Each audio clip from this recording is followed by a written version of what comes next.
¿Qué es la presión arterial y cómo medirla en casa fácilmente? Para entender qué es la hipertensión arterial, y sobre todo qué supone en cuanto a riesgos y consecuencias para nuestra salud, es necesario indagar acerca de en qué consiste precisamente la presión arterial, dado que en muchas ocasiones tendemos a hablar de niveles elevados de tensión arterial sin saber lo que significa. Lo cierto es que la presión arterial elevada se convierte en una enfermedad bastante común, que cada día afecta a millones de personas en todo el mundo. En la mayoría de las ocasiones aparece como consecuencia de haber seguido durante mucho tiempo hábitos de salud poco saludables. Presión arterial, mientras que, en otros momentos, surge como consecuencia de alguna determinada enfermedad, como ocurre por ejemplo con afecciones crónicas comunes como es el caso de la diabetes. ¿En qué consiste la presión arterial? Es también conocida como presión venosa o simplemente presión sanguínea. De hecho, todas estas denominaciones pueden sernos de grandísima ayuda a la hora de descubrir en qué consiste, siendo útiles para descubrir precisamente qué es, sin tener que acudir a alguna enciclopedia médica especializada. Básicamente, podríamos definir a la presión arterial como la fuerza que la sangre ejerce contra las diferentes paredes de las arterias. Es habitualmente confundida con la tensión arterial, que consiste sin embargo en la presión que los distintos vasos sanguíneos ejercen sobre la sangre circulante, es decir, la tensión arterial sin embargo es la forma en que nuestras arterias reaccionan a la presión ejercida por los vasos sanguíneos. Esta presión sanguínea es tan fundamental como imprescindible, porque gracias a ella la sangre puede circular por los vasos sanguíneos, aportando oxígeno y nutrientes a todos los órganos y tejidos de nuestro cuerpo, para que puedan funcionar correctamente. De hecho, la presión arterial se encuentra determinada por el volumen y la fuerza de la sangre bombeada, además de por la flexibilidad y el tamaño de nuestras arterias. En el caso particular de la presión arterial posee dos componentes principales. Por un lado nos encontramos con la conocida como presión arterial sistólica, que corresponde al valor máximo de la presión arterial justo cuando el corazón se contrae, sístole, tratándose del efecto de presión que la sangre ejerce cuando es inyectada desde el corazón sobre la pared de los vasos sanguíneos.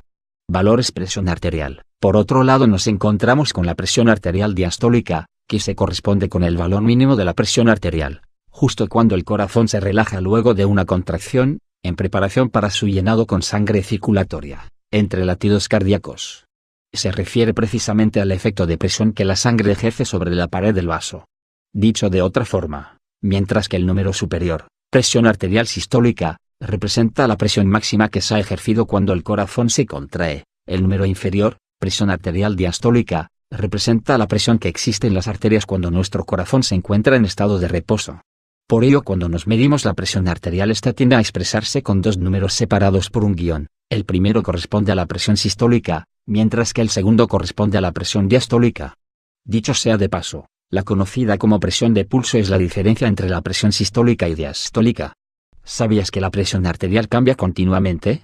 No solo influye en ella nuestro estado de salud y nuestro propio estado físico, que es presión arterial, también influyen en sus valores otros factores como la actividad física que estemos llevando a cabo en esos momentos, o que hayamos realizado unos minutos antes, la dieta que sigamos, nuestro estado emocional, si estamos o no consumiendo determinados medicamentos, la temperatura de nuestro cuerpo, e incluso la postura que tengamos en el momento de la medición.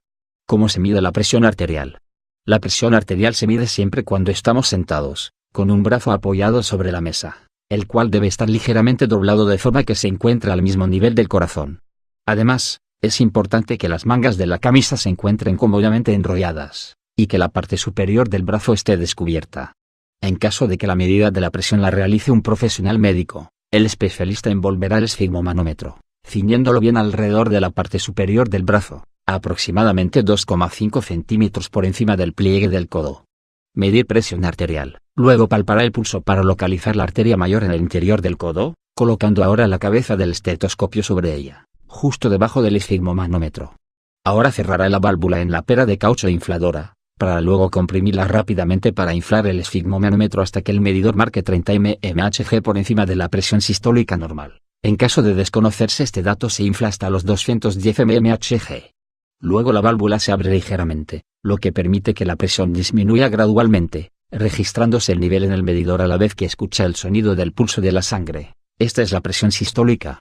A medida que el aire continúa saliendo los sonidos desaparecen, de manera que cuando el sonido ha desaparecido por completo se registra el punto justo en el que esto ocurre. Esta es la presión diastólica. Y si deseas medirte la tensión arterial en casa, Es aconsejable en primer lugar tener en cuenta los siguientes consejos básicos. Es fundamental que tengas un tensiómetro en tu casa. Haz la medición por la mañana y por la noche, preferiblemente en ayunas y antes de la cena. Trata de escoger siempre el brazo que tiene las cifras más altas. Coloca el manguito 2 o 3 centímetros por encima del codo. Trata de no medirte la tensión cuando te sientas nervioso /a. Utiliza un diario para medirte la presión. Cuando te tomes la presión, repite 2 o 3 veces, para así comprobar que los datos obtenidos en la primera son los correctos. Siéntate en un lugar en el que te sientas cómodo. Una vez los tengas en cuenta, si dispones de un tensiómetro digital, lo cierto es que la tensión puede medirse fácilmente. Para ello, solo debes seguir los pasos que te indicamos a continuación. Siéntate en un lugar cómodo. Colócate el manguito 2 o 3 centímetros por encima del codo. Recuerda, siempre use al mismo brazo. Enciende el tensiómetro. Es importante que estés tranquilo para que la medida sea lo más correcta posible. Mantente relajado mientras el tensiómetro te toma la tensión. Listo, ya está. Si así lo deseas, apunta la medida y vuelve a repetir el proceso, para que te asegures de que el primer valor ha sido el correcto.